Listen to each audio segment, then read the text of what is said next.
Dear colleagues, dear guests, dear all, I'm very pleased to welcome you all here for our second keynote on the conference Constructions of Identity.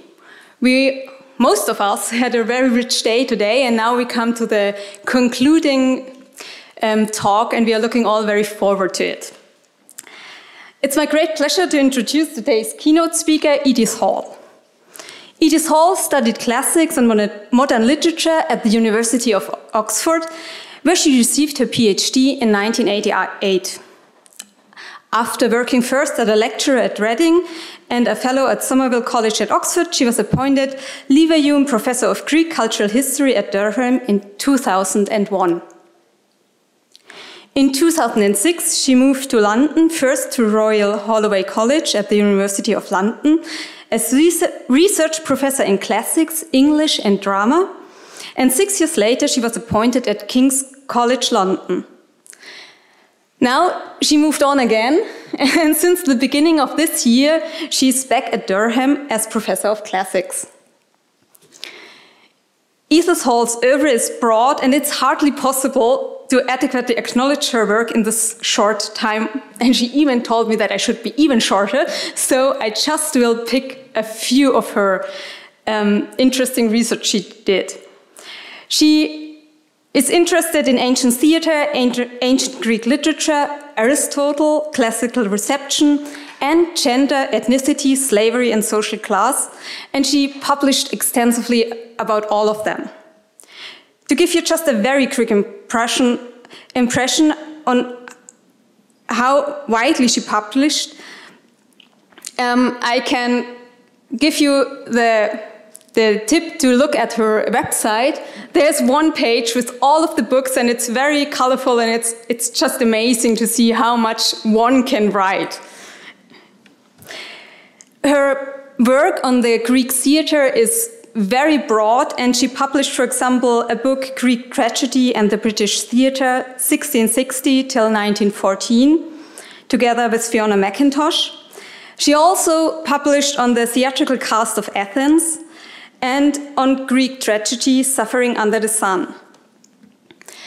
She not only publishes on Greek theatre, she also has a huge interest in the staging of ancient plays, and that led her in 1996 to co-found the Archive of Performance of Greek and Roman Drama at Oxford University.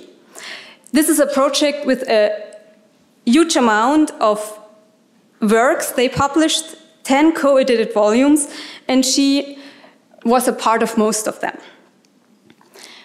Next to this scholarly interest, she is also a consultant to many theatre companies in staging several dramas.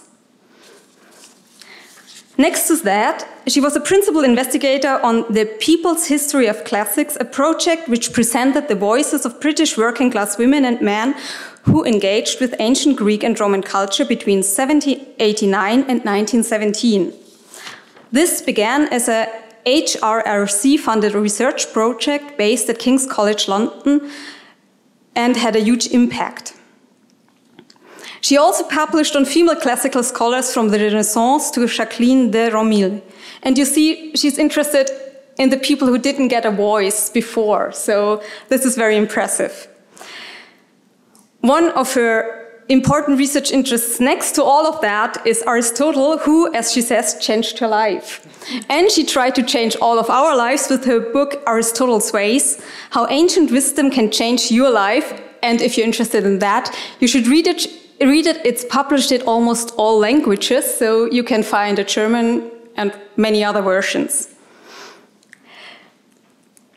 She's going on to research on Aristotle, and she was awarded a Leverhulme research grant for this new project, Aristotle Beyond the Academy, the reception of Aristotle in Britain and Ireland, 1660 to 1922. And we hope to read soon more of you. So she's also very busy in promoting our field to the public and contributed in many radio and television programs. And of course, you cannot talk about her without mentioning at least some of the many awards and honors she received. Just recently, the honorary doctorate of Durham University, and a few years before, one of Athens She's also the first woman to have won the Erasmus Medal of the European Academy and became this year Fellow of the British Academy. But, as I was told, I'm not allowed to talk too much because now she wants to have the floor and I'm very pleased to give it to you. Thank you.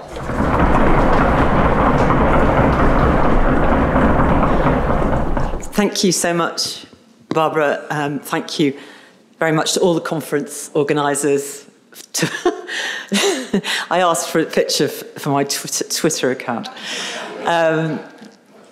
Especially Christoph, who hosted me so beautifully when I came to give a lecture a few years ago and was charming enough to invite me back to Zurich, and to Barbara, who has to be the most efficient Congress convener I have ever encountered in my life. So thank you very much, and also to everybody else. And I have to say, I think the standard and depth and variety and intellectual scope of what we have been doing has genuinely surprised me. I'm really very, very pleased. So, Brexit.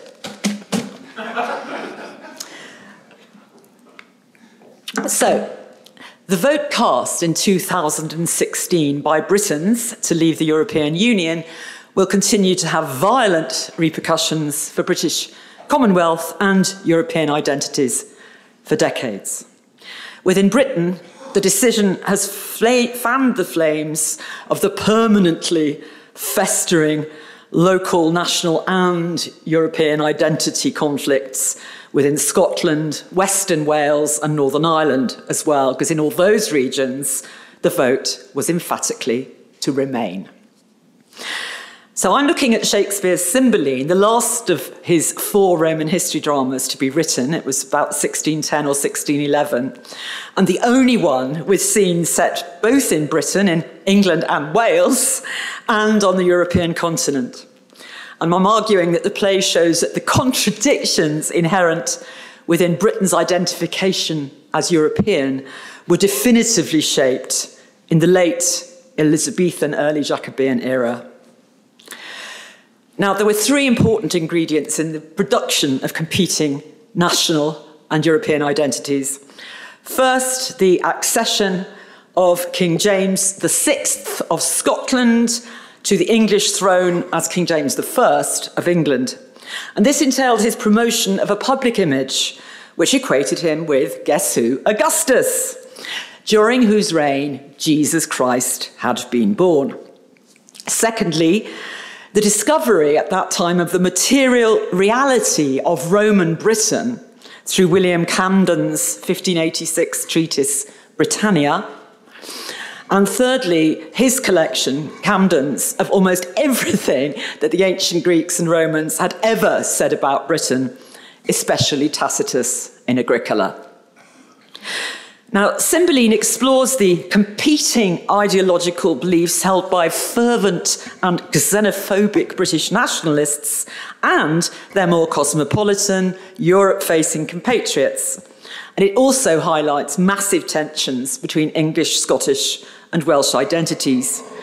But these are all in turn related to the ambitions of imperial expansion and a global dominance held by several European superpowers, above all Britain, at a time coinciding with the plantation of Ulster. That's when lots of Scots went over, Scottish Protestants went over and planted Northern Ireland, and of course the colonisation of the Americas. Crucially to our play, Jamestown in Virginia was founded to much fanfare in 1707. Now, these projects and 1607.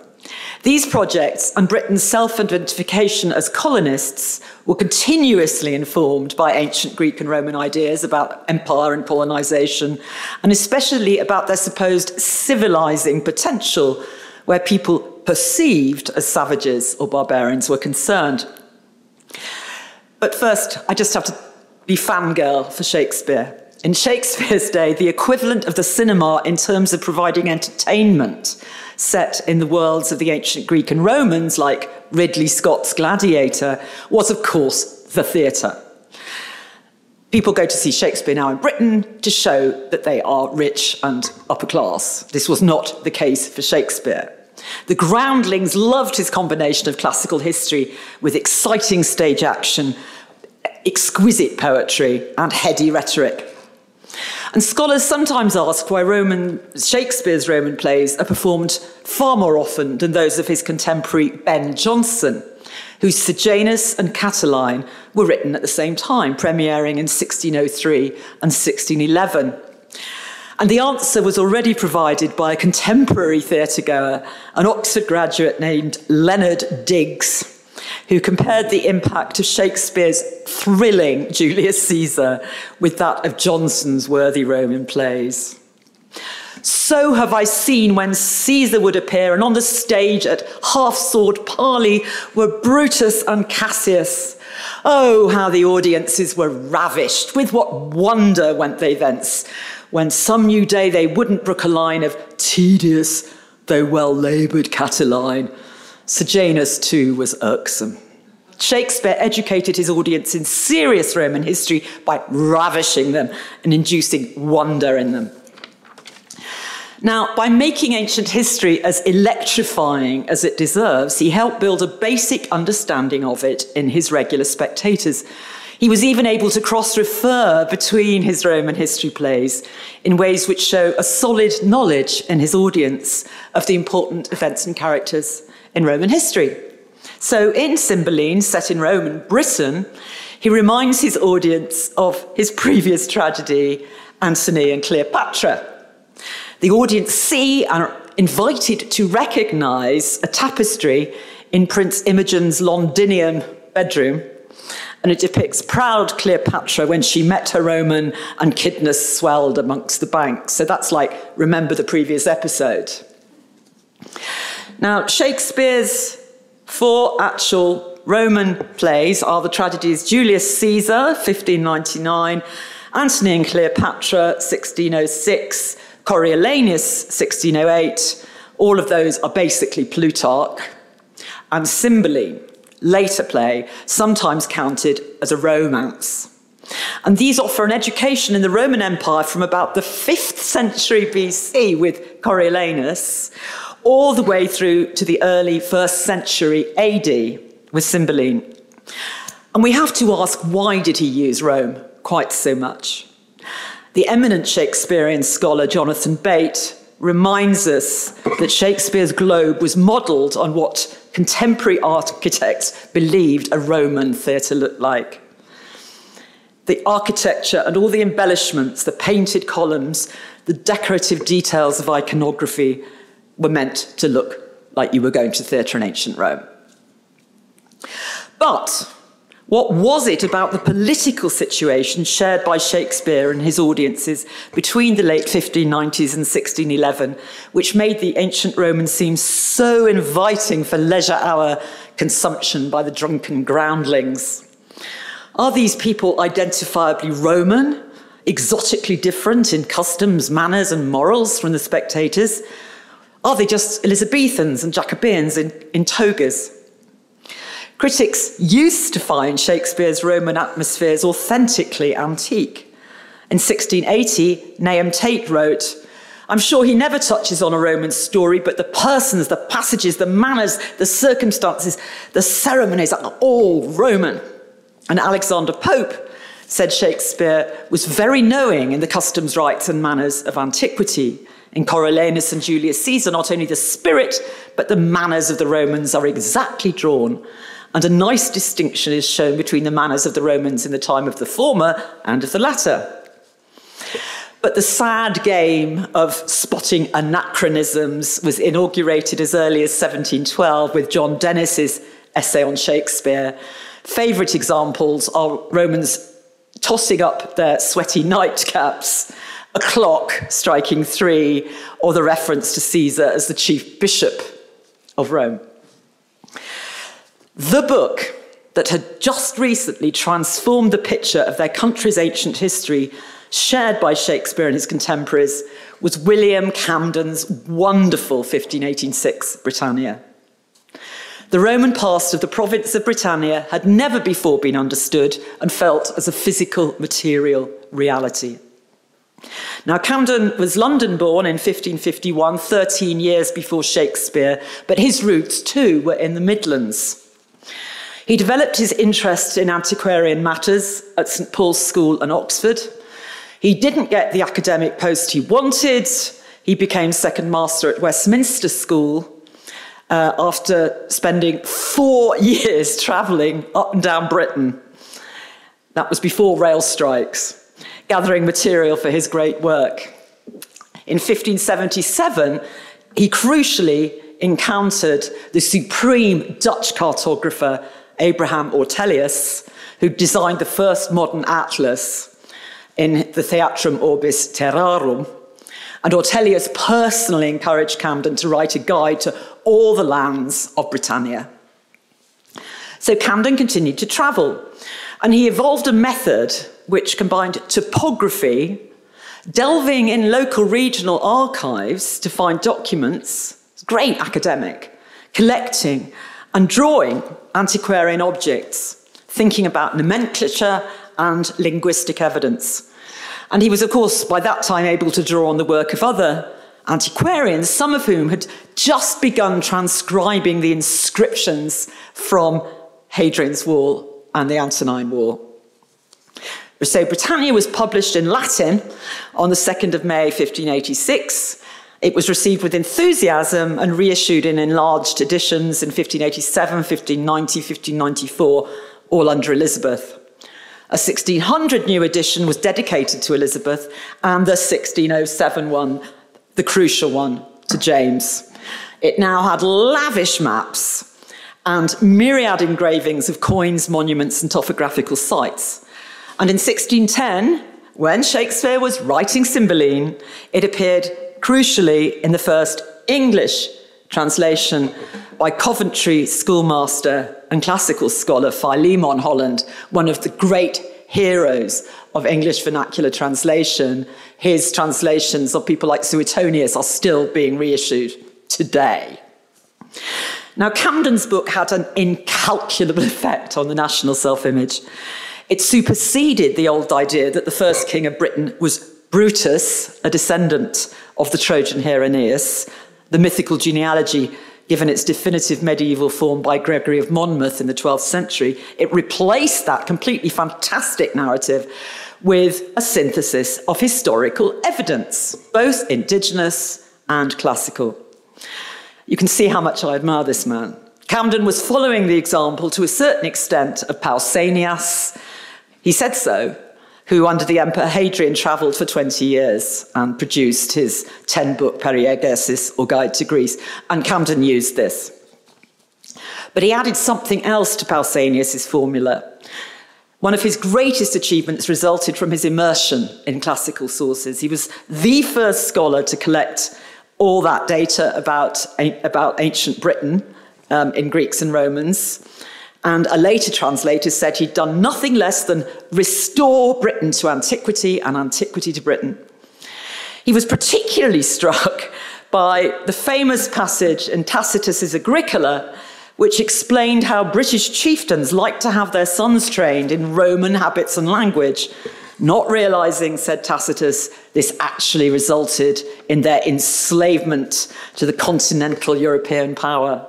Idque apud imperitos humanitas vocabatur cum pars servitutis esset.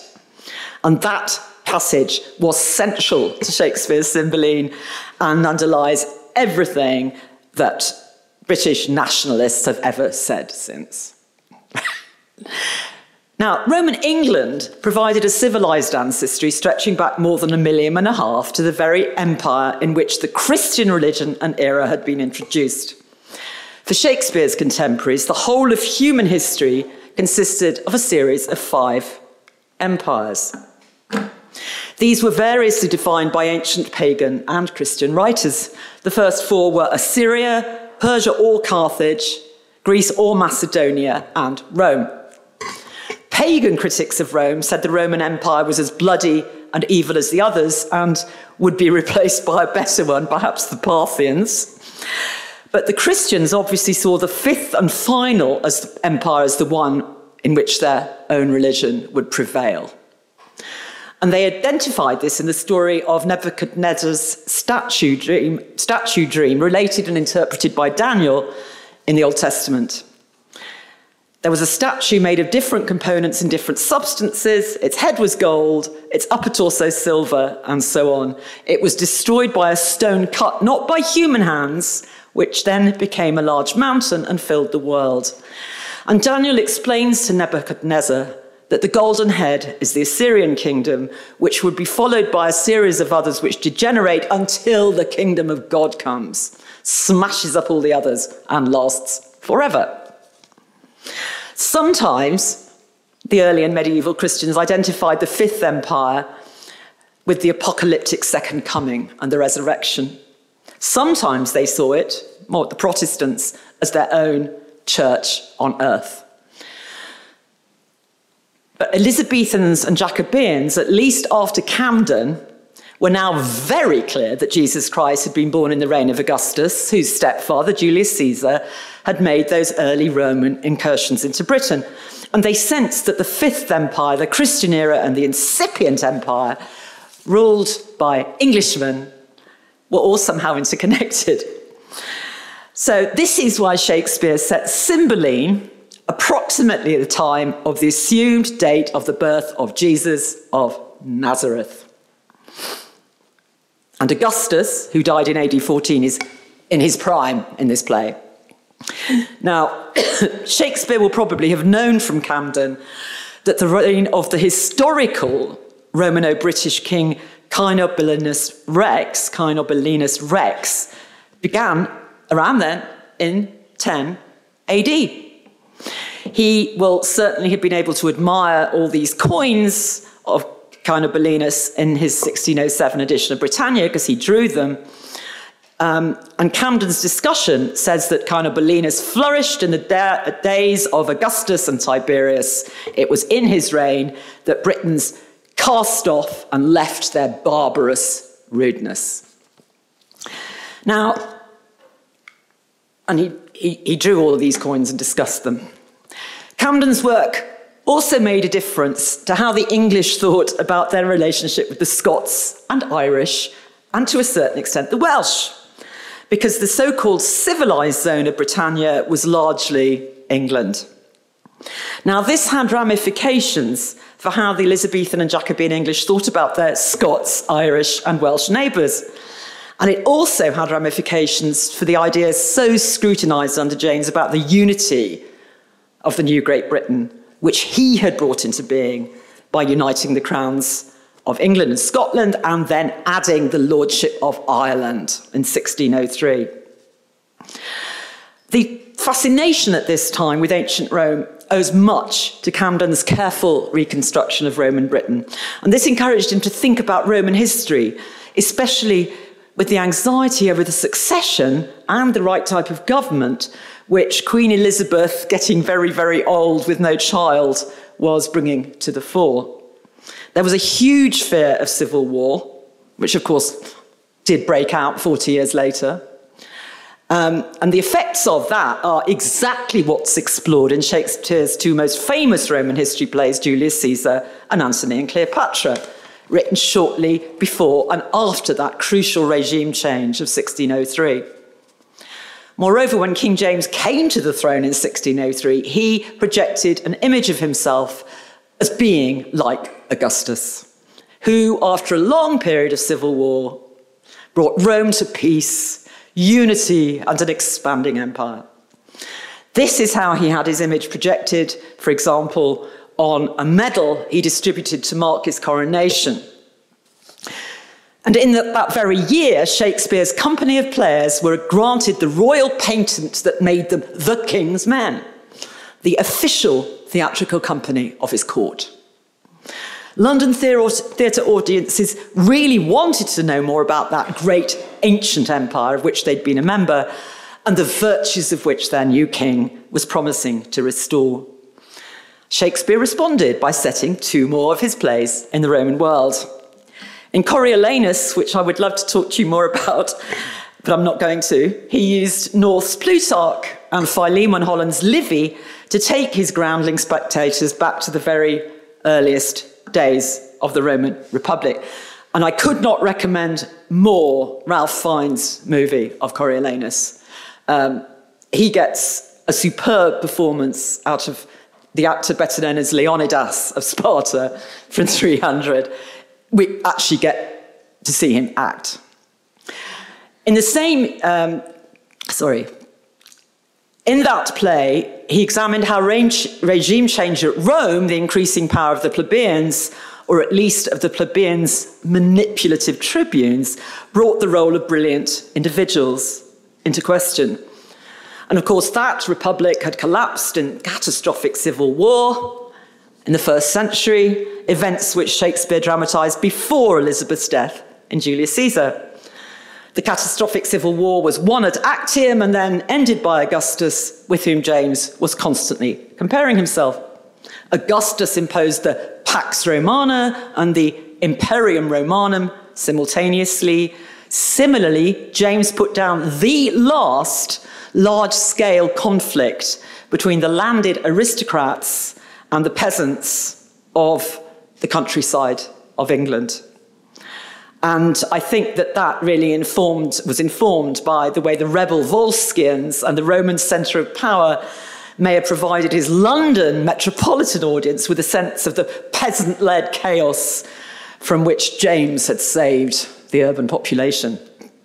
But in Cymbeline, King of Britain, Shakespeare's Roman history tetralogy was completed, probably in 1611. And here Shakespeare's main narrative source actually wasn't classical, but medieval, as collected in Holinshed's extraordinarily important Chronicles of England, Scotland, and Ireland, published in 1577 and 1587. There's also a Welsh focus in Cymbeline, as we shall see in the scenes near the port at Milford Haven. There how do I go back? A dreadful recent attempt to make a movie out of Cymbeline, in which Rome and Britannia are represented by two motorcycle gangs. But I don't recommend it. Well, I do, it's quite fun as a film, but it's not Cymbeline. The Royal Shakespeare Company's own DVD of the 216 production is much better, but how could they have put it on in 2016 without making people realise the connection with Brexit? Mind-boggling. I was not a consultant. Okay. So, what's the plot? Quick run through the plot. Cymbeline, in the middle, is the King of Britain and a vassal of the Roman Empire in the very early 1st century. His uncle, Cymbeline, had made this arrangement with Julius Caesar himself. He's very, unbeknownst to Cymbeline, though, his two sons, who'd disappeared 20 years ago, are still alive, but he doesn't know that at this stage. He's only got one child, Cymbeline, and he's very angry, Imogen, who he mistakenly believes to be his only child, because she's married a Romanized courtier called Posthumus Leonatus. He wants her to produce an heir to succeed him by marrying someone royal and British. And his beautiful but very, very nasty nationalist new wife, no name, but she's basically Boadicea, wants that someone to be her very thuggish son, Cloten, Clothhead. She also wants to poison both Cymbeline and Imogen so she and Cloten can get total power. Now, Imogen's husband, Posthumus, is sent into exile, and of course he goes to Italy because he likes Rome. He stupidly agrees to let a Roman aristocrat named Iachimo test Imogen's chastity. Iachimo fails to seduce her, but manages to get a glimpse of her asleep and of the inside of her bedroom, and to steal a love token Posthumus had given her. So Posthumus thinks Iachimo did seduce her, is furious, and demands she meet him at Milford Haven in Wales, which was a good sea route. And with the help of a faithful servant, she goes there in disguise as a boy called Fidele. So we'll leave her there and go to Act 3, Scene 1, the crucial scene. The diplomatic atmosphere heats up. An Augustan Brexit law is passed. Cymbeline, back at the palace, under pressure from his wicked wife, declines to continue his uncle Cymbelin's arrangement with Rome. He says, I will not pay tribute to the Roman ambassador anymore. That's Caius Lucius. It looks as though invasion by the Romans and war is imminent. So let's watch this scene as played in the referendum year of 2016 by the Californian touring company Shakespeare by the Sea at Rush Park, Rossmore. 3 minutes clip. Listen to the Queen's speech in particular. I've chosen it because this actress speaks incredibly well, clearly, so even if English isn't your first language, you will get some sense that she's in fact Nigel Farage. Quite besides the government of patience, you have won. Let's follow him and pervert him from the present wrath he hath against himself. With all my heart. Okay, now. This is Cloten. That's Nasty Queen. Now say, what would Augustus Caesar with us? When Julius Caesar, whose remembrance yet lives in men's eyes, and will to ears and tongues be theme and hearing ever, was in this Britain and conquered it. Cymbeline, thine uncle, famous in Caesar's praises, no whit less than in his feats deserving it. For him and his succession granted Rome a tribute, yearly 3,000 pounds, which by thee lately is left untendered. And to kill the marble shall be so ever. Britain is a world by itself, and we will nothing pay for wearing our own noses. Remember, sir, my liege, the kings your ancestors, together with the natural bravery of your isle, a kind of conquest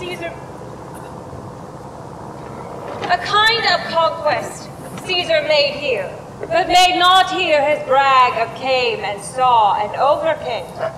With shame, the first that ever touched him, he was carried from off our coast, twice beaten, and his shipping, poor ignorant baubles, upon our terrible seas like eggshells moved upon their surges and cracked as easily against our rocks. There are yet many among us can gripe as hard as Cymbeline.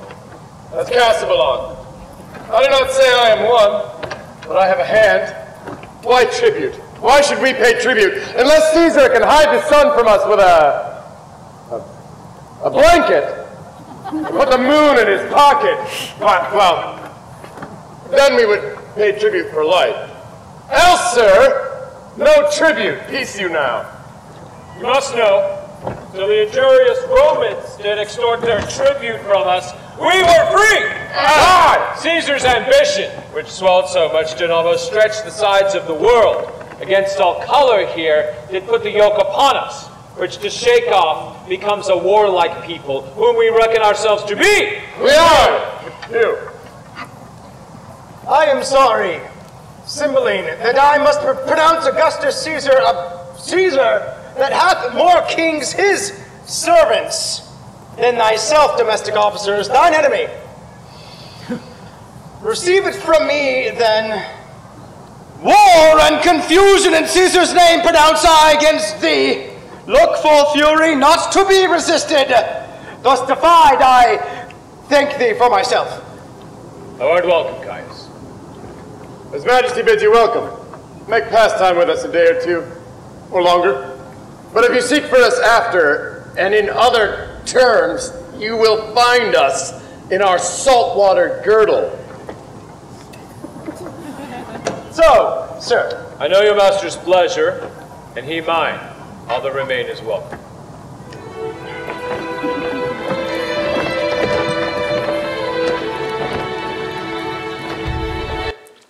Our saltwater girdle. That's image of the island nation that will never pay tribute to Europe. We'll come back to that later. But meanwhile, in Wales, things are getting more complicated. Cloten finds out about the lovers' assignation dresses himself in disguise as Posthumus, sets out for Milford Haven with evil deeds in mind. Imogen, dressed as a boy, passes out in a Welsh mountain, which just happens to be the home of her long-lost brothers. They've been raised as hunters by the exiled Belarius. One of them, fortunately, kills Cloten when he turns up. Imogen then takes a medicine which makes her look dead. She thinks Cloten is Posthumus and she's lost her husband. But Caius Lucius, who you just saw declaring war, has now invaded Britain via the River Severn. In Wales, he comes across Imogen Fidele. He employs her as a servant. And Imogen's now estranged husband, who always liked the Romans, joins them. Posthumus joins the Roman invaders. But he's still, along with Belarius and the two as yet unrevealed princes, he saves Cymbeline. Then these four Britons take the Roman commanders, Caius, Lucius and Jacomo, captive. And because Posthumus looks a bit Roman, they take him too. So Posthumus and Fidele are imprisoned by the Britons alongside the true Romans. All of them wait execution in jail. In jail, Posthumus sleeps, while the ghosts of his dead family, the Leonati, appear to complain to Jupiter of his grim tale. Jupiter appears in thunder and glory to assure the others that destiny will grant happiness to Posthumus, the Roman Empire, and Britain.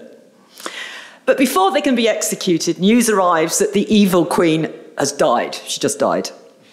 Fortunately, everyone gets recognised and nobody gets killed. Cymbeline says, I was wrong. Puts all the blame for his disobedience to Rome on his dead wife. He pays up the tribute, secures peace for all, and announces a feast. And this is his final position after his change of heart. Remember that he's the victor. The way Shakespeare's done it is that the Britons actually won. My peace we will begin, and Caius Lucius, although the victor, we submit to Caesar and to the Roman Empire, promising to pay our wanted tribute, from which we were dissuaded by our wicked queen, whom heaven's injustice, both on her and hers, has laid most heavy hand. Then the soothsayer, priest, druid chap says, the fingers of the powers above do tune the harmony of this peace. The vision which I made known to Lucius ere the stroke of this yet scarce cold battle at this instant is full accomplished. For the Roman eagle, from south to west on wings, soaring aloft, in the beams of the sun, so vanished. We have an augury of the Roman eagle. That foreshadowed our princely eagle, the imperial Caesar, should again unite his favour with the radiant Cymbeline, which shines here in the west. And Cymbeline responds, Lord we the gods, let our crooked smokes climb to their nostrils from our blessed daughters. Publish we this peace to all our subjects. Set we forward, I love this, let a Roman and a British ensign wave friendly together. So through Ludstown march, and in the temple of great Jupiter, our peace will ratify. Seal it with feasts, set on there. Never was a war did cease, ere bloody hands were washed with such a peace. Now that reference to the great temple of Jupiter in London, Ludstown, is one of 30 references to Jupiter in Cymbeline. Jupiter even appears in that dream to Posthumus, riding an eagle.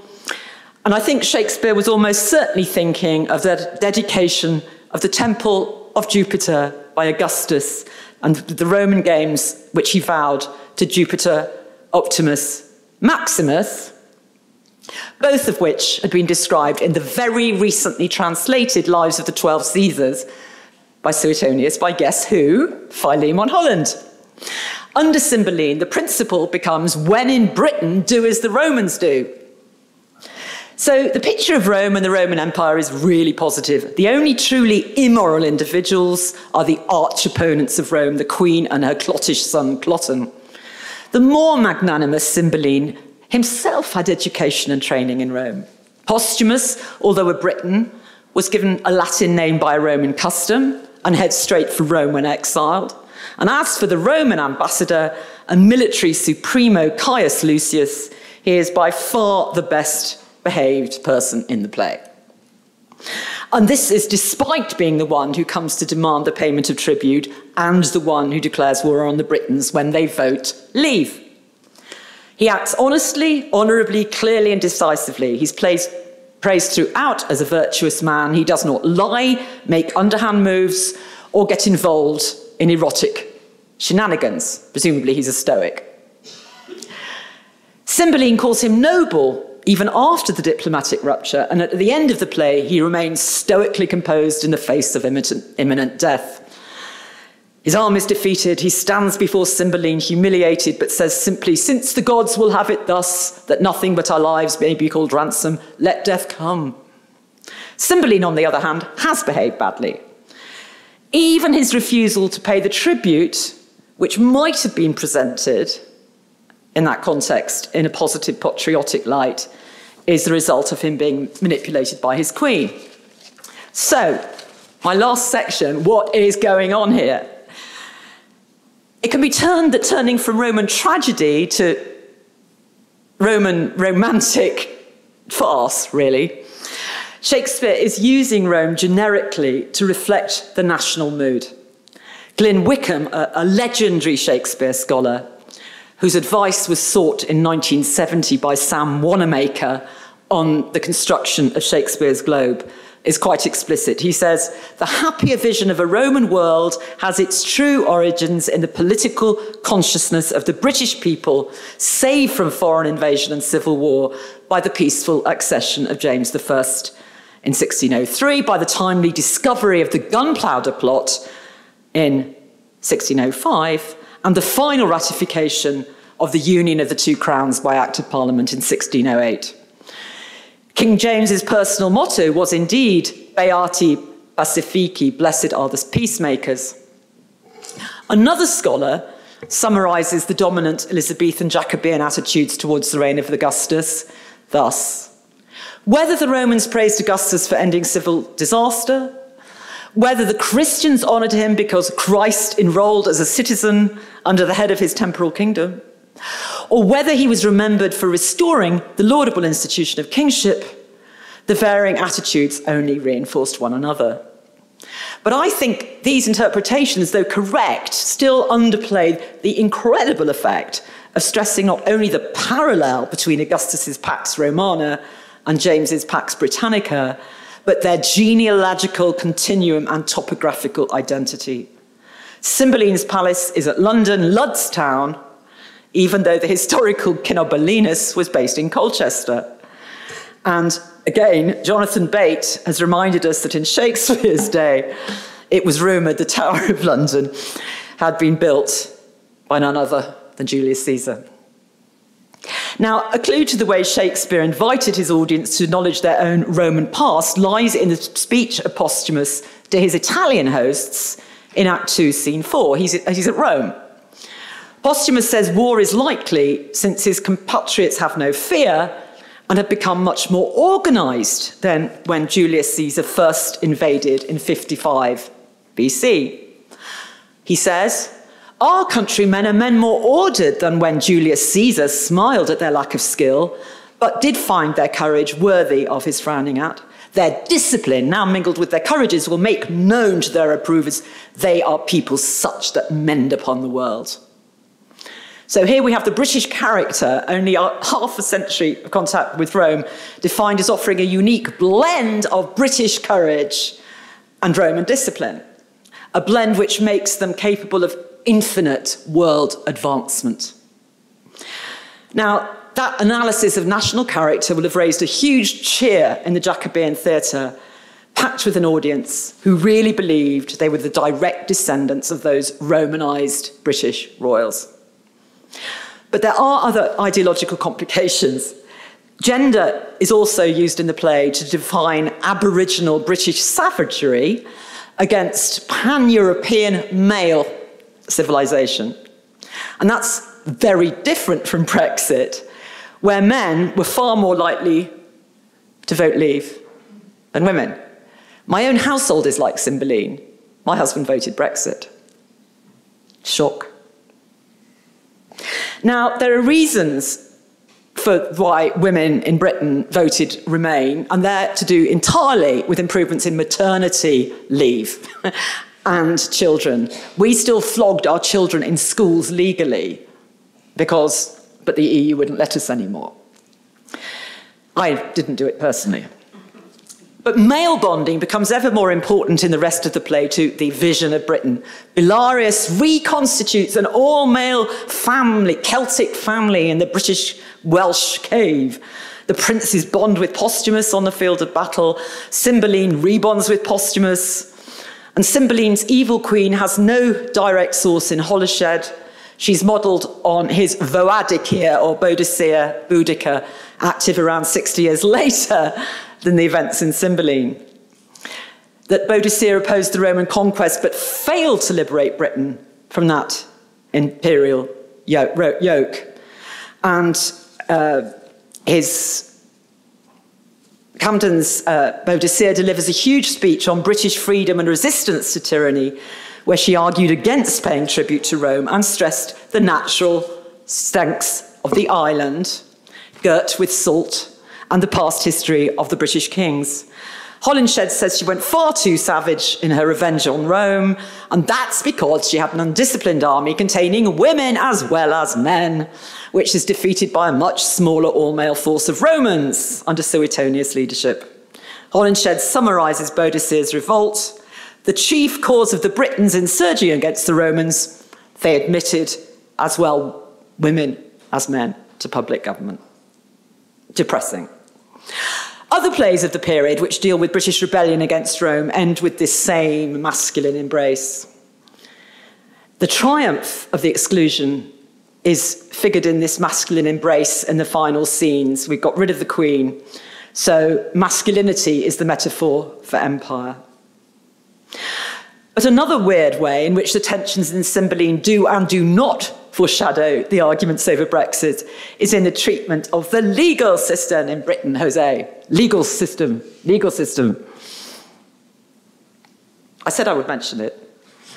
Cymbeline declares in Act 3, Scene 1, the scene we watched, that the purpose of his rebellion against Roman rule will be to restore the kingdom to the state which existed before the Roman conquest. In the process, he will revive the ancient British laws, whose repair and franchise shall by the power we hold be our good deed, though Rome be therefore angry. Now, this reflects very precisely huge arguments in King James's Britain over English law. Legal battles were raging between what was seen as Old English common law and the civil law and canon law jurisdictions, which were sometimes seen as being brought in by William the Conqueror, the Norman from France, and sometimes by the Romans. But that got thoroughly bound up with national identity. And another issue relevant to British-European relations is the very peculiar wager scene. That's when Posthumus stupidly is persuaded that one of the others can go and test his wife's celibacy or whatever. But the minor characters who are present is absolutely extraordinary. We've got the Italian Philario, a Frenchman, a Dutchman, as well as the Spaniard and the Anglo-Roman, right? It looks like Brussels, okay? Now, it seems that these characters function, no German though. It seems that these characters function as interested observers. They're a kind of silent continental dramatic chorus. So we're playing this out with the Europeans watching. And they were almost certainly costumed in ways that indicated national stereotypes. And they are themselves national representative of that great theme of the play, which is empire. Italians, Spaniards, Dutchmen, Frenchmen, and Englishmen are all members of nations vying for economic and political power in the great game of international empire in the period we call the Renaissance. All are present on the stage in the scene.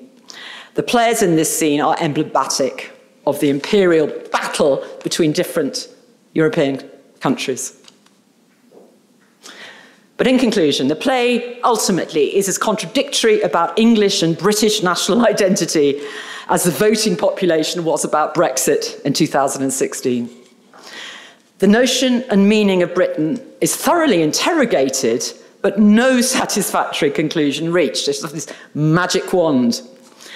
And this has resulted in scholars coming to very different conclusions. Leomachus thinks that Jove is King James, who actually also liked to turn up like a god and lecture his populace. She thinks the Leonati, posthumous family, must be the Scots, but I simply can't agree. It's far too reductive.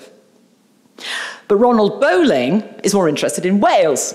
He thinks that other contemporary plays show that to the English at this time, a nationalistic Welsh rebellion was still conceivable, and I think it was. The Welsh had notoriously not all opposed the Spanish Armada. And everybody knew that Milford Haven was a very vulnerable landing site up by Bristol, up the Severn Estuary, for any continental European invasion. So Cymbeline's treatment of ethnic and national identity is extremely contradictory. It's informed by gender, but it veers around from ideas of Englishness to competing ideas of Britishness. The Boadicea-like Queen, like the UKIP party of Nigel Farage, she is in no doubt. Britain is an island fortress surrounded by cliffs and defended by storms. If Nigel Farage was better read, he would certainly have cited this at his meetings. But in fact, this Britain is already clearly Roman in its culture and gods. Even Posthumus has a Roman name, and the iconography of his visions is unambiguously imperial Roman. So the play struggles to align the history of Celtic Britain with James's national project, with England, obviously, as the senior nation. But the early Jacobeans are quite aware that this was deeply problematic, since the English were, as they often told themselves, the defendants of the Germanic invaders, Hengist and Horsa. This is why, and they had conquered the Celts, and that's why Wales is so important as the home of the remnants of the ancient Britons. But Wales is also associated with the Tudors, who are Welsh Frenchmen. They're Welsh and French, okay? So the Welsh French Tudors had been ruling England and its realms, and theoretically Wales and Ireland for a long time. But instead, the subjugation of Wales is shown to be a British internal affair by the English, and the first step towards the creation of the new British Empire as it looks west, Ireland, America, will follow. So another interpretation of the historical context is to say the play attempts to appropriate Roman vision to a vision of Renaissance British imperialism, but even that's to oversimplify. The play tries to synthesize different histories as part of its ludicrously improbable resolution with Cymbeline's second personal referendum and change of mind. Britain is made to seem the obvious heir to masculine Roman virtus and imperium. The drama implies the progression from Roman Empire to British Empire is natural, continuous, unproblematic, because the historical incorporation of Britain into the Roman Empire is rewritten to be represented as voluntary. They had won that battle. Crucial. As such, the play foreshadows, in the realm of historical fiction, the voluntary decision taken by the United Kingdom European Community's membership referendum, also known as the referendum on European Community, way back in those optimistic days of a pan-European vision in 1975. That's the flag of this play. Thank you.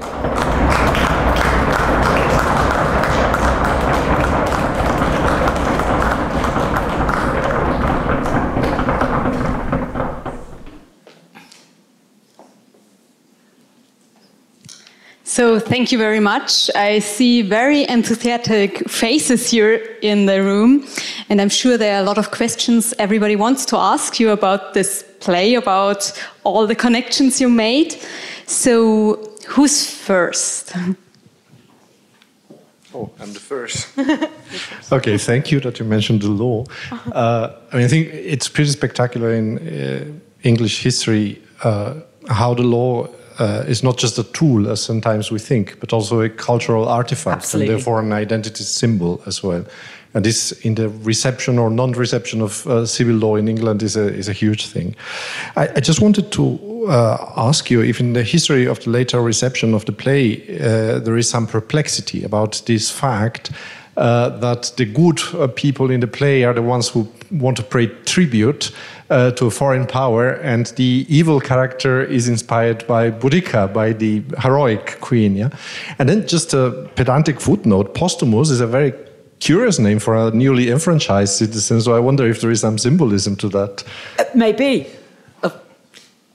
It may well be that there's symbolism. Having said that, Shakespeare notoriously didn't have much Latin degree, and he's just throwing names around half the time. But it is very important that he has been schooled at, that he's one of this new generation after Julius Caesar who've acquired this new gloss. But it is deeply confusing, and I actually sort of think that some plays it's like the Deus ex machina in Greek tragedies, resolve irresoluble conflict. That's the whole point. It shows by how impossible it is. I always think of Euripides' Orestes, where you've actually got stasis in Argos. You've got, Menelaus and the Demos. And this is 408, that's 3 years after the oligarchic coup. Menelaus leading the Demos against the disaffected young aristocrat. And Apollo just turns up, goes, ding, let's have 3 weddings. Right? So Euripides makes really very emphatically out how those kinds of massive family dysfunctions and political rifts between Demos and the oligarchs cannot be resolved. And I actually think the ending of this play kind of gets that. There was a contradiction.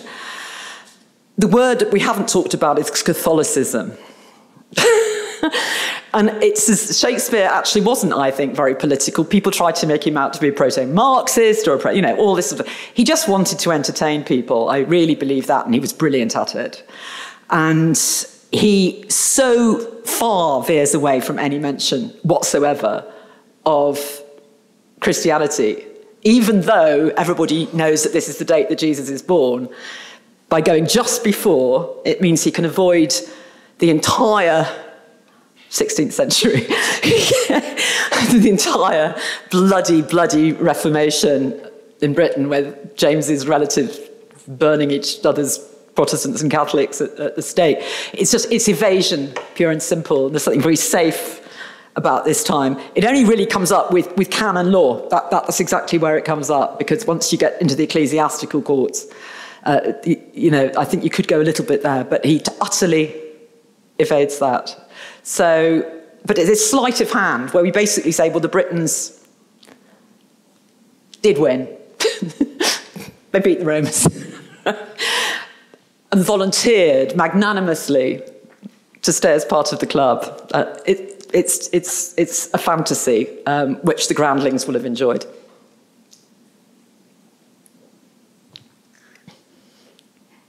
So, is there any other questions somebody would like to ask? I'm sure you're all thinking about some.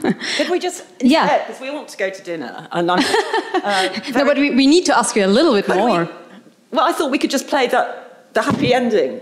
Of course you can do that. Would you like to see the happy ending? I think it's 154. Yeah. Okay. Was it 154? I really think this is the best way. I really think this is the best way to finish this session. It's right.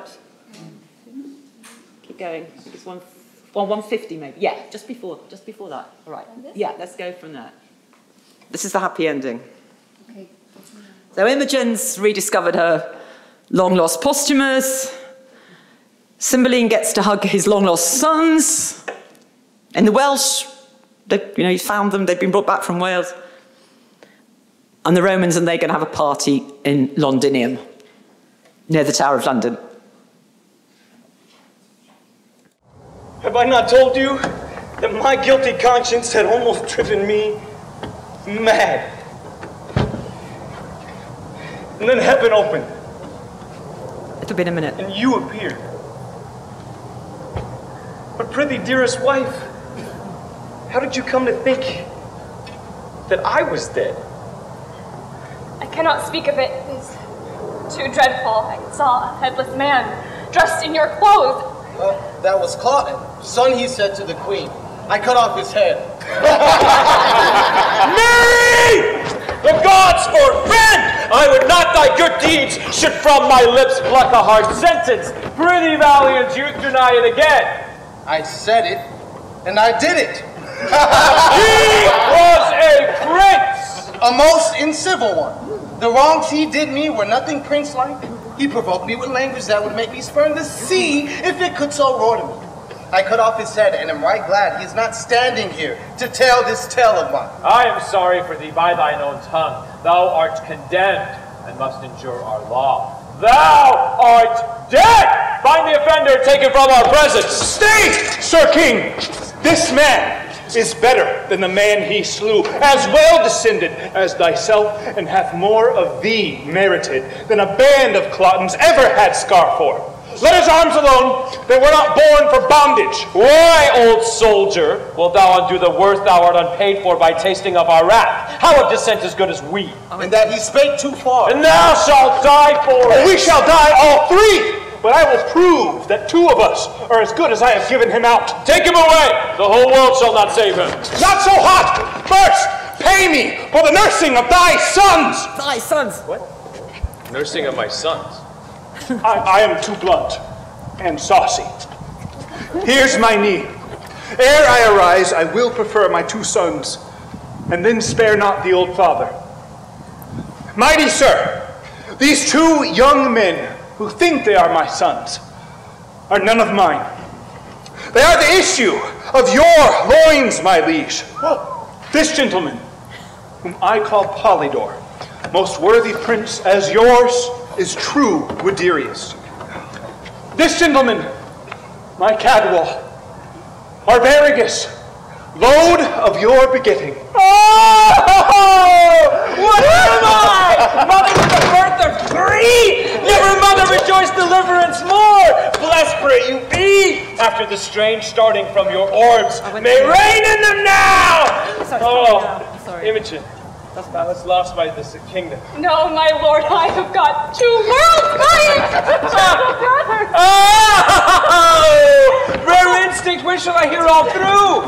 This fierce abridgment hath to its circumstantial branches which distinction should be rich in. Where? How lived you? When came you to serve our Roman captive? How parted from your brothers? How first met them? Why fled you from the court, and whither? These and your 3 motives to the battle with I know not how much more should be demanded, and all the other by dependencies from chance to chance, but nor the time nor place will serve our long interrogatories. See, Posthumus anchors upon Imogen, and she, like harmless lightning, throws her eye on him, her brothers, me, her master, hitting each object with a joy. The counter changes severally in all. Let's quit this ground and smoke the temple with our sacrifices! Yeah! Thou art my brother, so we'll hold thee ever. The fingers of the powers above do tune this harmony with a peace. You are my father too, and did relieve me to see such a gracious season. Oh, overjoyed! Save those in bonds. Let them be joyful too, for they shall taste our comfort! Yeah. My master, I will yet do you service. Happy be you! Peace be it then, for by this gentleman's report and mine, I hope Imperial Caesar will reknit his favor with the radiant Cymbeline, which shines here in the west. Yeah. And a Roman and a British ensign weigh friendly together. So through Lordstown march, and in the temple of great Jupiter, our peace we'll ratify, sealed with feast set on there. Never was a war did cease, ere bloody hands were washed with such a peace! Yeah!